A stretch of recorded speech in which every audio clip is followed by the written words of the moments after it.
for news freedom of reporting. मेरा नाम अमन कुमार है। मैं सीआरपीएफ में सब इंस्पेक्टर के पद पर काम कर रहा हूं अभी, और इसी दौरान मैं ड्यूटी के लिए धारावी मुंबई में गया हुआ था। तो हमारी ड्यूटी लगभग लास्ट हो गई थी, लेकिन लास्ट में जब ख़त्म हो गई ड्यूटी उसके बाद मुझे गले में क्या बोलते हैं उसको, दर्द टाइप का, थोड़ा सोर थ्रोट जिसको बोल सकते हैं, उस टाइप की प्रॉब्लम आ रही थी। फिर हमने चेक करवाया तो कोरोना पॉजिटिव आया उसका रिजल्ट, और उसके बाद हम तुरंत महाराष्ट्र सरकार के द्वारा जो भी बनाया गया था hospital DCHC dedicated Covid health centre, उसमें एडमिट किया गया। वहाँ पे डॉक्टर्स थे, नर्सेज थी, हमारे देखभाल करने के लिए दवाई मेडिसिन वगैरह उन्होंने दिया। लगभग 11 दिन हमें एडमिट रखा गया। उन्होंने 2 सैंपल लिया, दोनों पॉजिटिव आया था। एक उन्होंने, जैसे मैं 1 तारीख को एडमिट हुआ 1 जुलाई को, तो एक टेस्ट लिया उन्होंने 7 को, वो पॉजिटिव आया।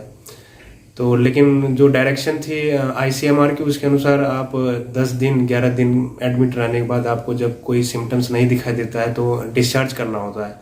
तो मेरे अंदर कुछ अब मैं काफ़ी ठीक महसूस कर रहा था और ठीक हो भी गया था। मेरा गला में जो भी दर्द था वो सब ख़त्म हो गया था। उसके बाद उन्होंने पूछा डॉक्टर ने, तो मुझे कोई दिक्कत नहीं थी। फिर हमें डिस्चार्ज कर दिया हॉस्पिटल से 14 डेज होम क्वारंटाइन करके, और उसके बाद मैं अभी बिल्कुल फिट हूँ।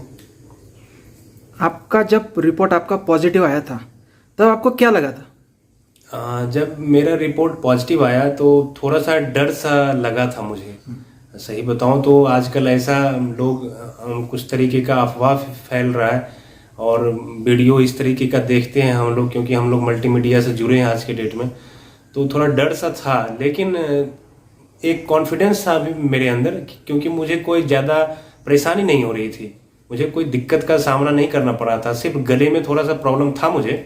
ऐसा मैं नहीं बोल सकता हूँ कि मुझे कुछ भी नहीं था, मैं बिल्कुल फिट था, गले में था, और लेकिन थोड़ा सा डर हुआ। लेकिन मुझे सांस लेने में जैसे बोलते हैं दिक्कत, उस टाइप की कोई समस्या नहीं थी। और जब मैं एडमिट हुआ उससे पहले भी मैं नियमित योगा वगैरह करता था, ब्रीदिंग एक्सरसाइजेज, और वहाँ जाने के बाद और ज़्यादा मैंने सुबह शाम इसको इंक्लूड किया, क्योंकि वहाँ PT हमारी नहीं हो पाती थी। तो मैं सुबह भी शाम को भी यही करता था, योगा ब्रीदिंग एक्सरसाइज काफ़ी हेल्पफुल रहा है इन चीज़ों में, ताकि हमारे फेफड़े और लंग्स खराब ना हो जाए। इसके लिए मैं रेगुलर आधे घंटे सुबह, आधे घंटे शाम को पक्का करता था। अब आपको कोरोना से कितना डर लगता है? देखिए, जिसको हो गया और जो फाइट कर गया, मुझे तो कोई दिक्कत हुई नहीं। अब मैं कह सकता हूँ कि मुझे कोई प्रॉब्लम नहीं है कोरोना से। मतलब आपको अभी फिर से आपको क्या लग रहा है कि फिर से हो गया तो आप कैसे उसका सामना कर सकते हो? देखिए, फिर से अगर हो गया तो इसमें सबसे पहली बात है कि घबराने की कोई ज़रूरत नहीं है। बीमारी अगर हुआ है वो ठीक भी हमारे बॉडी कर देगी उसको ठीक, जैसा कि डॉक्टर वगैरह सभी जो भी हेल्थ एक्सपर्ट्स हैं इसी तरीके से बताते हैं कि इससे घबराना नहीं और पैनिक नहीं होना है। और जो दिक्कतें आपको आती है, जैसे किसी को खांसी हो रहा है तो उसको दवाई कफ सिरप ले लेना चाहिए, वो ठीक कर देता है। और एंटीबायोटिक्स का यूज करें अगर आपको फीवर रेगुलर आ रहा है। सभी टाइप की सिम्टम्स एक ही आदमी के अंदर नहीं है, क्योंकि हम जब हॉस्पिटल में गए वहाँ, तब हमने देखा, पहले जो हमने सुना था कि 4 दिन में आपको गले में रहता है तो फिर किच गले में करेगा कुछ, और उसके बाद आपके लंग्स में चला जाएगा, फिर लंग्स खराब करेगा, फिर फीवर आएगा, और ये प्लांट बहुत सारी बातें होती है। लेकिन वहाँ जाके मैंने देखा कि हर किसी की अपनी अपनी एक सिंगल सी समस्या थी। बहुत ऐसे कम थे जिनको सारे हैं ये। किसी को बुखार है तो खांसी नहीं है, या और कोई दिक्कत नहीं है। किसी को खांसी हो रहा है तो उसको बुखार नहीं हो रहा है। मीन्स एक आदमी को एक ही प्रॉब्लम हो रही थी, बाकी सब बढ़िया था। जिसको जो दिक्कत हो रही है उसका मेडिसिन मिल जा रहा था उनको, वो बिल्कुल रिकवर कर जा रहे थे। तो फिर आप कोरोना के आपको हो गया कोरोना, तो उसके बाद आप लोगों को क्या बताना चाहेंगे? लोगों को एक ही चीज़ें मैं बताना चाहूँगा कि कोरोना बीमारी तो है, इसकी दवाई भी नहीं है अभी। इसका सबसे बढ़िया है आप मास्क लगाएं, अपने चेहरे को ढक के रखें। जब भी कहीं आप भीड़ भाड़ वाले इलाके में जाते हैं, मैं घर की बात नहीं कर रहा, लेकिन अगर आप कहीं भीड़ भाड़ वाले इलाके में जाते हैं तो पक्का मास्क का यूज करें। बाहर से आते हैं, कहीं आप मार्केट गए हैं और फिर आपको घर आना हुआ तो पक्का आप अपने कपड़े जो भी पहन रखे हैं उसको उतार के धो लीजिए ठीक से, तभी आप घर में अपने परिवार के साथ समय बिताइए। और अगर बाय चांस आपको हो गया, इतने क्योर करने के बाद भी अगर आपको हो जाता है, प्रोटेक्शन लेने के बाद भी, तो घबराइए तो बिल्कुल भी नहीं। घबराने की इसमें कोई ज़रूरत नहीं है। अगर आपको घबराएंगे तो आपको शायद ज़्यादा परेशानी इसमें हो सकती है। इसलिए सबसे बढ़िया है इसमें आप बिल्कुल नहीं घबराइए, शांत रहिए। और डॉक्टर्स की गाइडलाइन, आपको अगर ज़्यादा दिक्कत हो रही है अब ज़रूर आप डॉक्टर से कंसल्ट कीजिए और उसके अनुसार अपना काम करें। हॉस्पिटल में डॉक्टर ने आपका इलाज कैसे किया? हॉस्पिटल में जब हम फर्स्ट डे गए, जब एडमिशन के टाइम में, तो उन्होंने हमसे सब कुछ पूछा। वो जो एक डॉक्टर पूछता है पेशेंट को कि आपको क्या क्या दिक्कतें हो रही है, तो आपको मैंने उसमें बताया जो मुझे परेशानी हो रही थी, क्योंकि मुझे सिर्फ गले में दर्द थी, तो मैंने उस टाइप की बताया। और वो प्रीवियस कुछ बीमारी आपको हो रखा है, कोई दवाई आपकी चल रही है जो अभी प्रेजेंट में, वो सब आपको जानकारी वहाँ देनी पड़ती है, क्योंकि वो उसी के हिसाब से आपको मेडिसिन देंगे।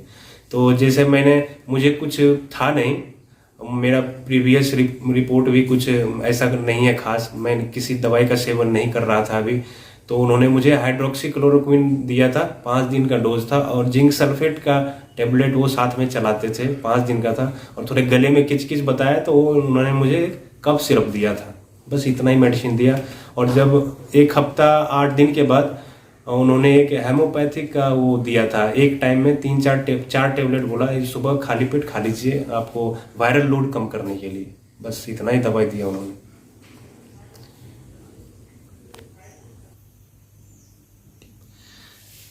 देखिए, कोरोना आज का हमारा इतना बड़ा देश है कि मेरे को लगता है कि कोरोना हम लोग में लास्ट जाते जाते सबको एक बार टच कर जाएगा। तो इसमें घबराने की तो बिल्कुल, डरने की तो ज़रूरत ही नहीं है।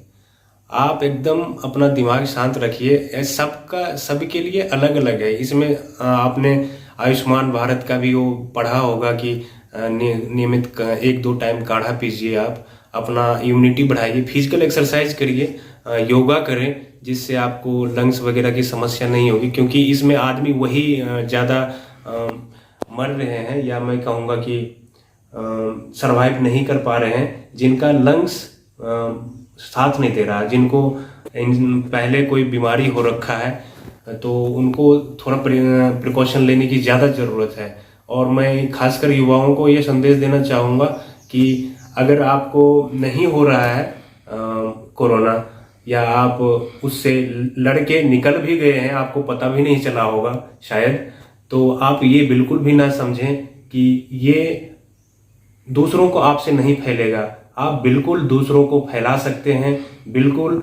ये आपके माँ बाप, आपके दादा दादी, आपके आस पड़ोस में जो भी बूढ़े हैं, उनको संक्रमित आप कर सकते हैं। आप खुद भी सेफ रहिए, दूसरों को भी सेफ रखें, और एक अच्छे भारत का निर्माण कीजिए। मैं यही आप लोगों से कहना चाहूँगा।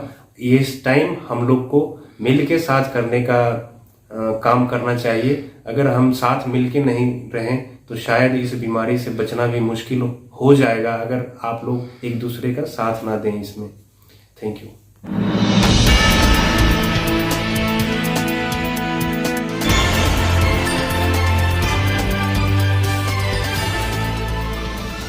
For news freedom of reporting.